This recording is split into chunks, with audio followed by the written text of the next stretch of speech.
जय हिंद, वंदे मातरम। बहुत बहुत स्वागत है आपका टीम निष्ठा पर। तो आज की वीडियो में हम डिस्कस करने जा रहे हैं IBACIO के प्रीवियस ईयर क्वेश्चन। जनवरी 18 2024 को जो ये पेपर हुआ था उसका शिफ्ट 3 के 20 जो क्वेश्चन है जनरल स्टडीज के, वो डिस्कस करने जा रहे हैं। शुरुआत करते हैं सेशन की। सबसे पहले ncrtquiz.com के बारे में ब्रीफ जानकारी, क्योंकि बहुत जो है मेहनत से पोर्टल बनाया गया है जिसमें हमने हिस्ट्री और ज्योग्राफी के 6 टू 12th के चैप्टर वाइज क्विजेस डाले हैं। साइंस के 6 to 10th the idea is very clear कि बहुत सारे एग्जाम्स में, लगभग सारे एग्जाम्स में एनसीईआरटीज जो है बहुत इंपॉर्टेंट मानी जाती हैं। और बहुत सारे बच्चों का ये डाउट रहता है कि भाई हमने एनसीईआरटीज तो पढ़ ली, बट उसको हम रिवाइज कैसे करें, कंसोलिडेट कैसे करें, इवेल्युएट कैसे करें। तो उसके लिए ये जो है चैप्टर वाइज क्विजेस बनाए गए हैं। पॉलिटी के लिए class 9 to 12th, economy, art and culture 11 12th। ठीक है जी। उसके अलावा मॉक टेस्ट हैं CDS, CAPF, FCAT, CGCAT के लिए। और this is brief introduction about me. चलिए शुरुआत करते हैं सेशन की। Which of the following strait separates the Sri Lanka from India. Again बहुत आसान क्वेश्चन है जी। ठीक है, strait of Malacca, Palk strait, Bering strait, strait of Tartary. तो ये आपका आंसर है पाक स्ट्रेट, जो कि अलग करता है इंडिया को श्रीलंका से। ठीक है जी।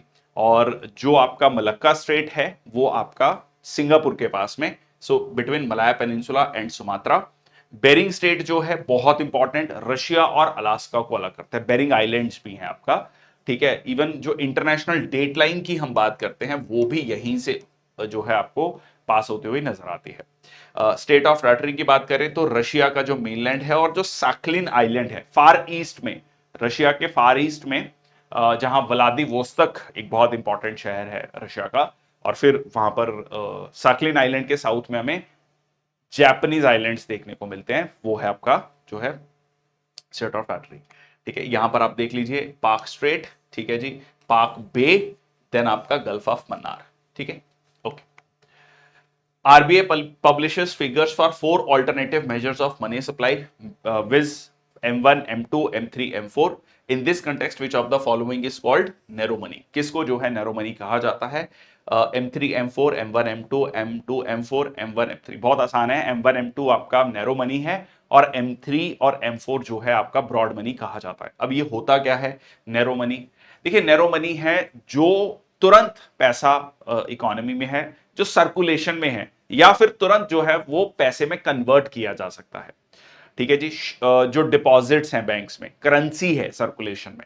सो currency with the public, demand deposits with the banking system and other deposits with the RBI। ठीक है जी। और M2 भी जो है आपका नैरो मनी है। अब इसमें saving deposits with the post office saving banks भी गिना जाता है। दो आजकल के समय में मेनली आपका M1 यूज होता है, M2 क्यों नहीं यूज होता? देखो, इसमें इसलिए है क्योंकि RBI ये कहता है, अगर आप RBI का डॉक्यूमेंट देखोगे तो ये कहता है कि पोस्ट ऑफिस सेविंग जो मतलब अमाउंट है वो बहुत कम है, वो बहुत ज्यादा नहीं है। ठीक है, क्योंकि आज के समय पे बहुत कम लोगों का आपको पोस्ट ऑफिस में जो है सेविंग अकाउंट्स मिलते हैं। पहले हुआ करते थे, काफी ज्यादा था नंबर। अब क्योंकि शेड्यूल्ड कमर्शियल बैंक्स और बाकी बैंक्स जो हैं काफी ज्यादा आ चुके हैं, उनकी रूरल ब्रांचेस आ चुकी हैं, तो ये वाला एस्पेक्ट काफी कम हो चुका है। ठीक है, तो बट अगर हम ब्रॉडली देखें तो M1 M2 दोनों को ही नैरो मनी कहा जाता है। और M3 M4 जो है उसमें टाइम डिपॉजिट्स हैं। मतलब टाइम डिपॉजिट्स को ऐसे समझ लो जैसे आपका FD हो गया। ठीक है, वो ऐसा नहीं है कि आज आप गए तुरंत पैसा निकलवा के ले गए। सेविंग अकाउंट का जो पैसा है, ठीक है, जिसमें आप ATM से पैसा निकलवाते हैं, वो तुरंत निकलवा सकते हैं। ठीक है, उसमें कोई दिक्कत नहीं है। ठीक है, तो ये जो है आपका broader form of money M3 M4।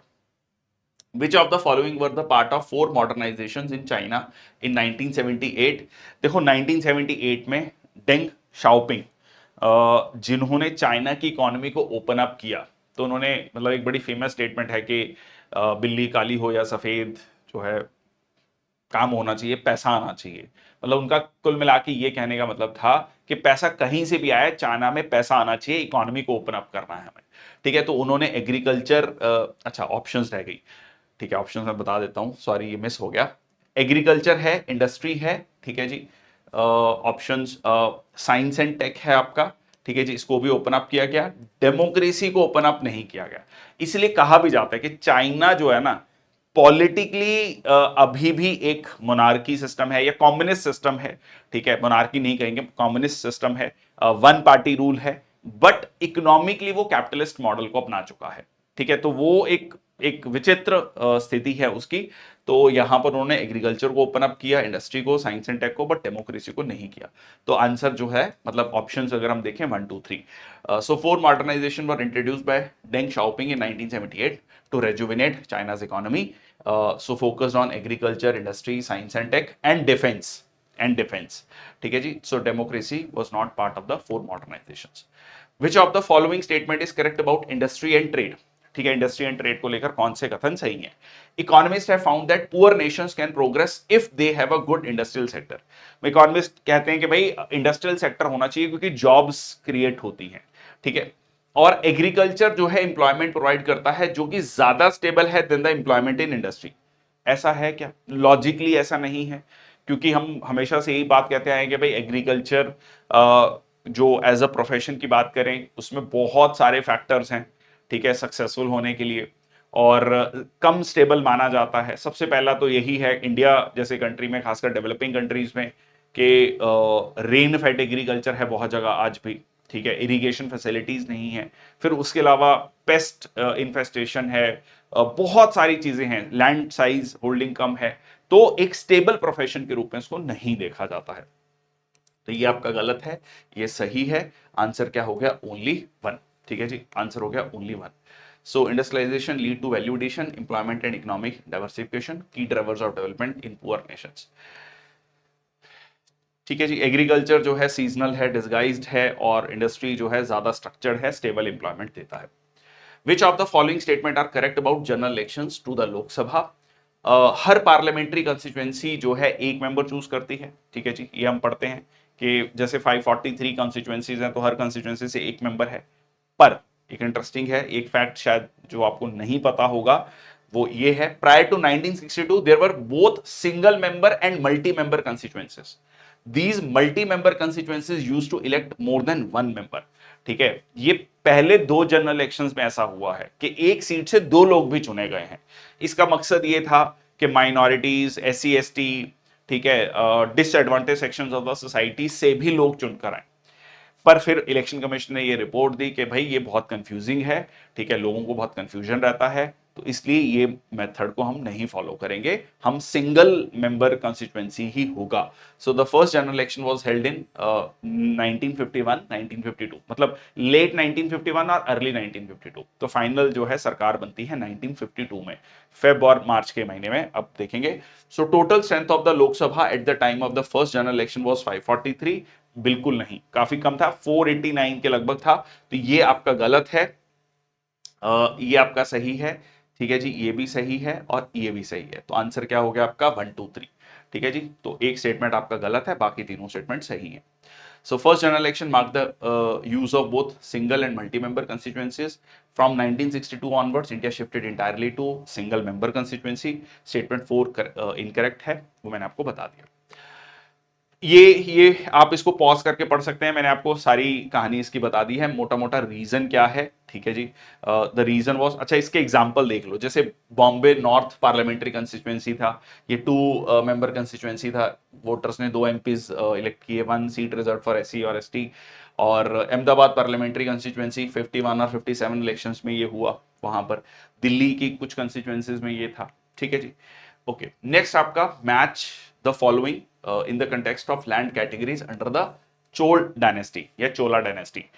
अब पहला है आपका सॉरी ब्रह्मदया, देवदान और वेलनगवी। ओके, सो सबसे पहले है ब्रह्मदया है जो है land grants to Brahmins, land gifted to Brahmins. ठीक है, जो ब्राह्मण्स को मतलब दान में जो लैंड दी गई है, ठीक है जी, वो हो गया आपका, ठीक है जी, ब्रह्मदया। सो ये 2 ऑप्शन क्रॉस हो गई। ठीक है जी, और ये जो है देवदान, नाम से क्लियर हो रहा है, देवता को दान दी गई है। ठीक है, तो देवताओं को, so that is land gifted to temples, land gifted to temples. तो ये जो नाम है नमन कनी, मतलब sorry for the pronunciation, but इसको समझ लेते हैं। तिरु जो है, थिरु जो शब्द होता है, ठीक है, वो है Shri.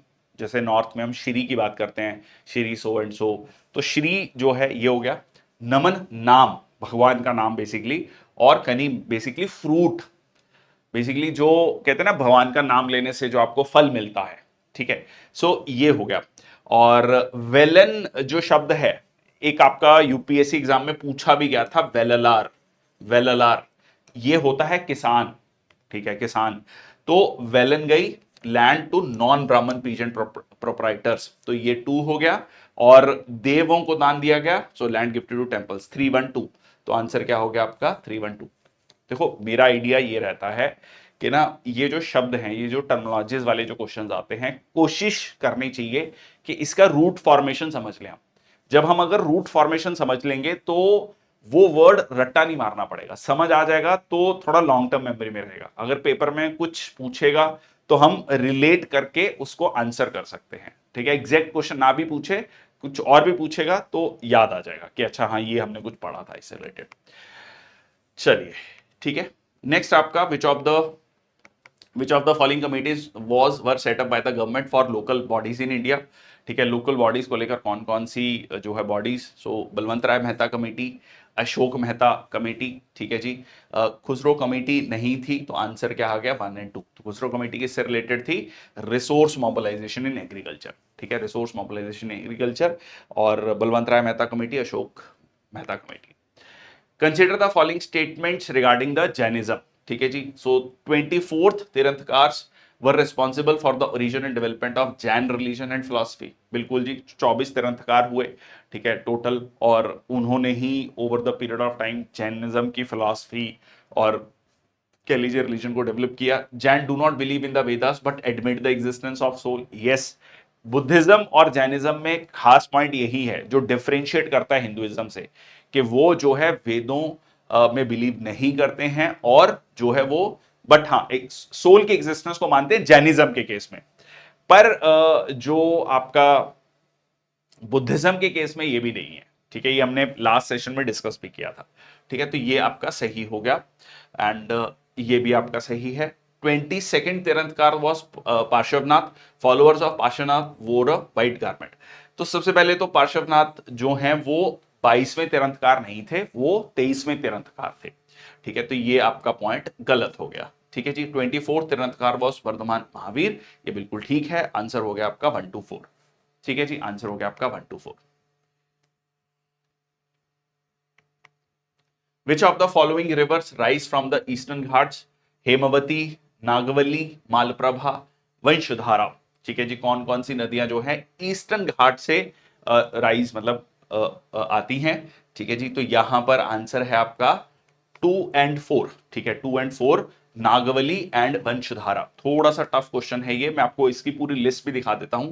Nagavali and Vamsadhara originate in eastern Ghats primarily through Orissa and Andhra Pradesh before draining into the bay of Bengal. So Hemavati और मालप्रभा जो है वेस्टर्न घाट से ओरिजिनेट होती हैं। ये आपका major rivers in the from the western Ghats, so Godavari, Krishna, Kaveri, Tungabhadra, Bhima, Malaprabha, Ghataprabha, Hemavati, Kabini, Sharavati, Periyar. Periyar पर वेस्ट फ्लोइंग रिवर है, ठीक है, आपका जाता है केरल में। सो ठीक है जी। सो नेत्रावती, मांडोवी और श्रावती, ठीक है। मांडोवी भी वेस्ट फ्लोइंग रिवर है। River originating from eastern Ghats, ठीक है जी, जैसे कि आपका बैतरनी, बुधगंगा, ऋषिकुल्या, वंशधारा, नागवली जो अभी हमने डिस्कस किया, पल्लार, चंपावती, ठीक है, शारदा, सबरी, सेलेरू। तो ये आपकी पिनियार, पुंडू, वेलार, ठीक है, ये आपके हो गए रिवर्स जो ईस्टर्न घाट से हैं। Which of the following can be regarded as the elements of weather and climate. Weather और क्लाइमेट में डिफरेंस क्या था, वेदर होता है आपका short term, day to day, hour to hour, even minute to minute. आज कह रहे हैं अभी यार अभी तो धूप थी, एकदम बारिश शुरू हो गई जी, या एकदम बादल आ गए, तो this is whether conditions. Climate क्या है, over a long period of time, 20, 30, 40, 50, 100 years का एवरेज। तो वो कहते हैं ना कि what you expect is climate and what you get is weather. आप सोच के गए कि जी पहाड़ों पे जाऊंगा, वहां पे स्नोफॉल होगी, और वहां पे तेज धूप हो रही है। So what you are expecting कि आप सर्दियों में गए पहाड़ों पे, ठीक है, आप सोच के गए स्नोफॉल होगी, so what you are expecting was climate, what you get is weather, धूप मिली वहां पे अच्छी खासी, ठीक है। सो वहां पे टेम्परेचर भी डिपेंडेंट है, मतलब ऑब्वियसली वेदर और क्लाइमेट टेम्परेचर पे भी का जो फैक्टर है आपका, और प्रेसिपिटेशन का भी। सो आंसर क्या है आपका, बोथ 1 और 2। प्रेसिपिटेशन बारिश, ठीक है, बारिश, स्नोफॉल, ड्रिजलिंग, ये सारी चीजें जो हैं प्रेसिपिटेशन में आपका आती हैं। So whether and climate includes temperature, precipitation, humidity, wind, atmosphere pressure, ये सारी चीजें इसमें इंक्लूडेड है। Historians have used which of the following sources to reconstruct the history of Mauryan Empire? Historians जो हैं कौन से सोर्सेस को यूज करते हैं to reconstruct the history of Mauryan empire? The account of Megasthenes, a Greek ambassador to the court of Chandragupta Maurya which survives in fragments. बिल्कुल ठीक है जी। देखो मेगास्थनीज जो है वो ग्रीक एम्बेसडर था और इंडिका लिखी थी बुक उसने, ठीक है जी, इंडिका बुक लिखी थी। पर इंडिका बुक के बारे में ये कहा जाता है कि उसके मतलब उसके फ्रेगमेंट्स में ही वो सरवाइव किया, मतलब पूरी बुक नहीं है। तो उससे हमें मौर्यन एम्पायर के बारे में काफी पता लगता है। अर्थशास्त्र, parts of which were probably composed bye Kautilya और चाणक्य, ठीक है जी, जैसे हम चाणक्य नीति की बात करते हैं, 15 बुक्स हैं, तो उससे भी जो है हमें मौर्यन एम्पायर के बारे में पता लगता है। तो दोनों ही जो है, देखो सोर्सेज ऑफ हिस्ट्री में अगर हम देखें तो दो तरीके के सोर्सेज होते हैं, एक होता है लिटरेरी सोर्सेज, एक होता है नॉन लिटरेरी सोर्सेज, जिनको हम कहते हैं नॉन लिटरेरी सोर्सेज में आपका आता है। तो नॉन लिटरेरी सोर्सेज में आपका क्या आएगा, जैसे कि आपका कॉइन्स हो गया, ठीक है जी, कॉइन से आपको मेटल पता लगता है, आपको ये पता लगता है कि फोटो है तो कौन कोई इंपॉर्टेंट पर्सनैलिटी है, मेटल कौन सा यूज हुआ है, स्ट्रक्चर, ठीक है, आर्किटेक्चर से बहुत सारी चीजें पता लगती हैं, पॉटरी से आपको बहुत सारी चीजें पता लगती हैं, एपिग्राफी, बहुत सारी इंस्क्रिप्शंस हैं उस पर क्या लिखा गया है, तो ये सारी चीजें हो गई आपकी, ठीक है जी। तो जो है ये दोनों चीजें क्या होंगी बुक्स, ये लिटरेरी सोर्सेज हैं। लिटरेरी में भी दो चीजें आती हैं, सेक्युलर, नॉन सेक्युलर, मतलब not secular, non secular word थोड़ा गलत हो जाएगा, कह लीजिए रिलीजियस लिटरेचर, और एक जो है फॉरेन अकाउंट जो थे, जैसे फॉरेन ट्रेवलर्स थे, ठीक है, उन्होंने क्या क्या लिखा, जो न्यूट्रल है, जो रिलीजन से रिलेटेड नहीं है, ड्रामा, प्लेज, स्टोरीज, उससे भी हमें समाज के बारे में बहुत सारी चीजें पता लगती है, ठीक है। तो आंसर हो गया आपका both 1 and 2। In the context of 5-year plans, which of the following can be regarded as the basic objectives of planning in India? ठीक है, 5-year plan से related, a sizeable increase in the national income so as to raise the level of living in the country.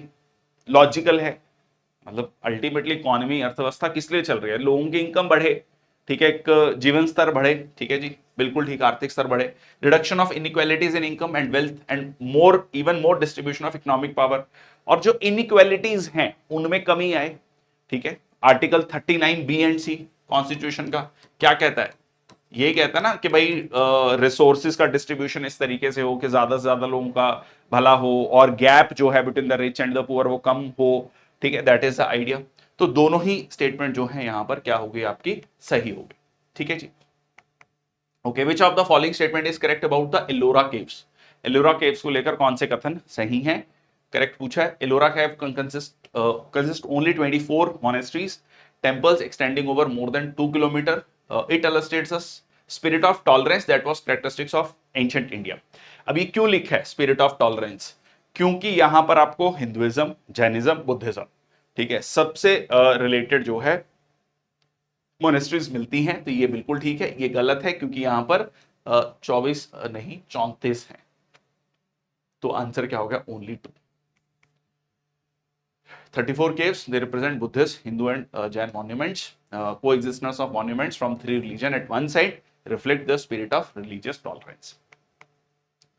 Consider the following, which of the following statement are correct with reference to the Gobardhan scheme. ठीक है, Gobardhan scheme. So Gobardhan scheme is being pursued as a national programme priority under the Swachh Bharat mission ग्रामीण phase 2, ठीक है जी। क्या है Gobardhan scheme? Okay, ये भी देख लेते हैं। Department of rural development, ministry of rural development is the nodal department for the scheme. Okay, department of drinking water and sanitation supports every district with the technical financial assistance support up to 50 lakh per district. ये statement आपका सही है, ये भी सही है, ये सही नहीं है क्योंकि रूरल डेवलपमेंट से रिलेटेड नहीं है, ये जल शक्ति मंत्रालय के अंतर्गत आता है, ठीक है जी। सो आंसर क्या है आपका 1 and 3, ठीक है जी, आंसर हो गया 1 and 3। So Gobardhan scheme galvanising organic bio resources plan, basically कुल मिला के जो भी बायो वेस्ट है उसको किस तरीके से एक प्रोडक्टिव एसेट में, जिसको हम वेस्ट टू वेल्थ भी बोलते हैं कई बार, ठीक है, इंप्लीमेंटेड अंडर स्वच्छ Bharat mission Grameen. So department of drinking water sanitation under the minister of Jal Shakti, ये है नोडल डिपार्टमेंट, ठीक है। और फाइनेंशियल टेक्निकल सपोर्ट दी गई up to 50 lakh is provided to districts, ताकि वो बायोगैस और कंपोस्ट प्लांट जो है सेटअप करें। Which of the following statements are correct regarding the Hunter commission of 1882, ठीक है। अब देखो ये वो पर्टिकुलर टाइम पीरियड है जिसमें लोकल सेल्फ गवर्नमेंट की बात कर रही है British Indian government.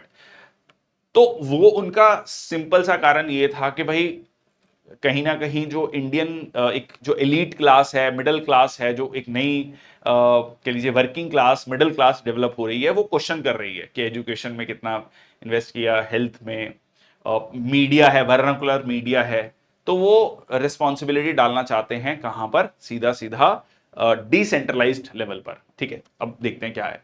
It was made to review the progress made in the field of education following the Wood's dispatch, बिल्कुल ठीक। वुड्स डिस्पैच के बाद रिव्यू करना कि जो हम एजुकेशन पॉलिसी लेकर आए थे उसका क्या है, मतलब उसका स्टेटस क्या चल रहा है। It laid special emphasis on primary education whose control ought to be transfer to district and municipal boards, ठीक है। तो इनका फोकस, प्राइमरी फोकस क्या था, स्पेशल फोकस था प्राइमरी एजुकेशन पर, ठीक है, प्राइमरी एजुकेशन पे, और जिसका कंट्रोल जो है ट्रांसफर होना चाहिए डिस्ट्रिक्ट और म्युनिसिपल बोर्ड्स में। It underlined the need to provide adequate facilities for spread of women education outside the presidency towns, ठीक है। इसका मकसद क्या है कि जो एजुकेशन जो है प्रेसिडेंसी टाउन्स के बाहर, बाकी मतलब कह लीजिए बाकी एरियाज तक भी एजुकेशन पहुंचनी चाहिए। तो प्राइमरी एजुकेशन का जो कंट्रोल है वो ट्रांसफर होना चाहिए डिस्ट्रिक्ट और म्युनिसिपल बोर्ड, तो डिसेंट्रलाइजेशन की बात कर रहे हैं। सीधा सीधा आप ऐसे समझो कि जो जिम्मेदारी वाला काम है वो डिसेंट्रलाइज कर देना चाहिए, ठीक है। तो ये भी सही है, ये भी सही है। Private initiative in the field of education should not be encouraged, rather ये कहा गया कि प्राइवेट इनिशिएटिव को इनकरेज करना चाहिए, ठीक है। तो ये गलत है, आंसर है आपका 1 2 3, ठीक है जी, आंसर है आपका 1 2 3। So Hunter commission appointed to assess the progress of Wood's despatch 1854 में आया था। उसके बाद ये जो है इसको रिव्यू करने के लिए था, सजेस्टिंग द लाइक कि डिसेंट्रलाइजेशन हो एजुकेशन मैनेजमेंट में। नीड फॉर फीमेल एजुकेशन की बात की गई है, और प्राइवेट सेक्टर को बढ़ाने की, प्राइवेट सेक्टर पार्टिसिपेशन को लाने की बात की गई। विच of the following articles of Indian constitution explains the office of CAG, controller and auditor general. अब ये बहुत ही स्टैंडर्ड फैक्ट है, ठीक है जी, बहुत सारे एग्जाम्स में पूछा गया है, यूपीएससी एग्जाम्स में भी कई बार पूछा गया है। तो आंसर है इसका आर्टिकल 148, ठीक है जी। 148 provides for the controller and auditor general of India including the provisions for appointment, tenure, duties, conditions of service. In the context of panchavrat in Jainism which of the following means non stealing, ठीक है, क्या है non stealing, ठीक है। अब देखो एक बार देख लेते हैं। अहिंसा, अहिंसा नॉन वायलेंस। ब्रह्मचार्य, ठीक है जी, ब्रह्मचार्य का पालन करना, ठीक है जी। जिसको देखो इसका लिटरल मतलब भी समझ लो, ब्रह्मचार्य आचरण, ब्रह्मा की तरह आचरण। तो आप जो है किसी भी तरीके से जो है अपना जो कंडक्ट है वो मतलब ब्रह्मचार्य का पालन कर रहे हो, और आपका जो कंडक्ट है, मैं आपको इसका रूट फॉर्मेशन बताता हूं। स्पिरिचुअल एसेंस, ठीक है, कंडक्ट और way of living. So celibacy, chastity और living in accordance with the spiritual discipline, ठीक है। और जो पहला शब्द है अ का मतलब होता है नॉन, नो। तो परिग्रह इज, परि इज अराउंड, ग्रह मीन्स टू सीज, इकट्ठा करना। सो नॉन पोजेसिवनेस, मतलब आपके मन में ये नहीं होना चाहिए कि ये चीजें इकट्ठी करनी है, ठीक है। No hoarding or attach to the possessions, basically non possession. और जो अहिंसा है, हिंसा शब्द is to harm anyone, so ahimsa is non violence. अब जो अस्तेय है, स्तेय मींस स्टीलिंग, ठीक है, किसी से चुराना। तो पूछा क्या गया है क्वेश्चन में, नॉन स्टीलिंग, तो आंसर हो गया आपका 4, ठीक है। तो ahimsa non violence, satya truthfulness, asteya non stealing, brahmacharya celibacy, और अपारगय नॉन पोजेशन, ठीक है जी। Which of the following languages is spoken in Meghalaya, कौन सी लैंग्वेजेस जो है मेघालय में बोले थे। अब मेघालय की ना 3 जो ट्राइब्स हैं और हिल्स भी हैं, गारो, खासी, जंतिया। कई बार मैं इसकी ट्रिक बता चुका हूं, गरारे करने से खांसी जाती है। सो गरारे से गारो, खांसी खासी जाती है, जंतिया हिल्स, गारो, खासी, जंतिया, ठीक है। तो इस तरीके से आपको 3 जो है हिल्स मिलती है, और तीनों ही ट्राइब्स के नाम पे है। तो गारो खासी तो क्लियर हो गया, ठीक है जी। कोकब्रोक त्रिपुरा में बोली जाती है, त्रिपुरी जो ट्राइबल लोग हैं वहां पर, I was posted in that area जहां पर कोकब्रोक बोली जाती थी। पहली पोस्टिंग जो थी मेरी वो कोकब्रोक वाले ही एरिया में थी, ठीक है, त्रिपुरा में, जो हिली एरिया है, जो पहाड़ी इलाका है, ट्राइबल इलाका, तो वहां पर कोकब्रोक बोली जाती है, ठीक है। कोक गारो खासी जो है आपका, ये हो गया आंसर 2 और 3, ठीक है। Which of the following is the x officio chairperson of council of states of India. अब इससे आसान क्वेश्चन, ये आज ये इस 20 क्वेश्चन का सबसे आसान क्वेश्चन है, ठीक है जी। Ex officio chairperson of council of state, Rajya Sabha के जो पदेन सभापति कौन होते हैं? उपराष्ट्रपति, ठीक है जी। उपराष्ट्रपति क्या है? पदेन सभापति, या कह लीजिए x officio chairperson of council of states, या कहें राज्यसभा। अगर राष्ट्रपति जी नहीं है किसी भी कारणवश, ठीक है, राष्ट्रपति का पद खाली होता है, तो उस केस में उपराष्ट्रपति राष्ट्रपति की ड्यूटी करते हैं, ठीक है। तो उस केस में क्या होता है, अच्छा, जितना टेन्योर उपराष्ट्रपति राष्ट्रपति की ड्यूटी करते हैं उसमें वो इज एज गुड एज राष्ट्रपति, उनको सारे पे, पर्क्स, अलाउंसेस, पावर सब जो है वो उनको प्रेसिडेंट वाला मिलेगा, ठीक है। तो आंसर क्या हो गया आपका? बट नॉर्मल टाइम में जब प्रेसिडेंट है तो वाइस प्रेसिडेंट की यही ड्यूटी रहती है कि वो काउंसिल ऑफ स्टेट्स को या राज्यसभा को जो है के प्रेजाइडिंग ऑफिसर होते हैं। चलिए, तो ये आपका दिया गया है आर्टिकल 64 में। Dash a Rashtrakuta chief overthrow his Chanakya overlord performed a ritual called hiranyagarbha literally the golden womb, ठीक है जी। तो ये किसने किया? तो ये आंसर है आपका दंतीदुर्ग। देखो, इसमें जो आपका राजेंद्र है और राजाराज हैं, ये आपके चोल एम्पायर से रिलेटेड हैं, चोल एम्पायर से रिलेटेड हैं, ठीक है। और दंतीदुर्ग जो है वो आपका हो गया राष्ट्रकूट चीफ, ठीक है जी। So founder of Rashtrakuta dynasty overthrew the Chalukya. अच्छा, ये इंटरेस्टिंग है, ये क्या चीज है ये हिरण्यगर्भ? देखो, ये एक ना सेरेमनी होती थी कि जो क्षत्रिय नहीं है, ठीक है, जो राजा बना और क्षत्रिय नहीं है, अब वो एक्सेप्टेंस चाहता है लोगों से भी, समाज से, ठीक है। तो उसमें एक रिचुअल है कि गोल्डन वूम है, उसमें वो जाएंगे, वो रिचुअल्स परफॉर्म होंगे, और जब वो वहां से बाहर आएंगे तो वो क्या होगा? वो क्षत्रिय बनकर बाहर आएंगे, ठीक है जी। तो इस तरीके का भी एक रिचुअल था, वो रिचुअल परफॉर्म किया जाता था, ठीक है। स्टार्टेड सो दंतीदुर्ग या Dantivarman, founder of Rashtrakuta dynasty, feudatory vassal under the Chalukyas of Badami, या बतापी भी कहा जाता है। तो चालुक्यस में भी दो थे, एक western Chalukyas, eastern Chalukyas. Eastern Chalukyas of Vengi, Andhra Pradesh वाला जो रीजन है। ओके, एनीवेज, सो 8th सेंचुरी में ही डिफीटेड चालुक्य ओवरलॉर्ड, एंड इनकी कैपिटल थी मान्यखेड़, जो कि कर्नाटका में है, मानखेड़। और हिरण्यगर्भ के बारे में मैंने आपको बता दिया, वैदिक रिचुअल था perform by rulers to symbolically get reborn, ठीक है। मतलब वैसे कोई रीबॉर्न नहीं हो रहा, बट सिंबॉलिकली उसमें पूरा रिचुअल होगा और क्षत्रिय बन के वो बाहर आएंगे, ठीक है। And if they do not originally belong to that varna, so in this ritual the king would pass through a golden vessel symbolizing a rebirth and emerge as a legitimate warrior. So this is it, ठीक है जी। तो ये to legitimize his authority, and ये idea था, और ये दंतीदुर्ग। अच्छा, राष्ट्रकूट डायनेस्टी जो है, इसी समय पर हम ट्रिपेटाइट स्ट्रगल की बात करते हैं, ठीक है जी। एक तरफ आपका जो है गुर्जर प्रतिहार थे, ठीक है। तो ये जो नागभटे गुर्जर प्रतिहार से रिलेटेड है, गुर्जर प्रतिहार एक तरफ जो है राष्ट्रकूट हो गए, और बंगाल वाली साइड में पाल, और लड़ाई थी कन्नौज को लेकर। तो इसी को ट्रिपेटाइट स्ट्रगल कहा जाता है। ट्री मतलब तीन पार्टीज जो है कौन कंट्रोल करेगा सेंटर में, उसको लेकर था, ठीक है। तो ये ट्रिपेटाइट स्ट्रगल आपको देखने को मिलता है, ठीक है जी, जिसमें राष्ट्रकूट डायनेस्टी भी थी। तो ये था आज का session. That's all from my side. Thank you so much. I hope these videos are helping you in your preparation. बहुत सारी चीजें हम डिस्कस कर रहे हैं। द आइडिया इज कि ये सारे सेशंस देखने के बाद पेपर में आप एक वेल प्रिपेयर्ड तरीके से जाए। Thank you so much. जय हिंद, वंदे मातरम।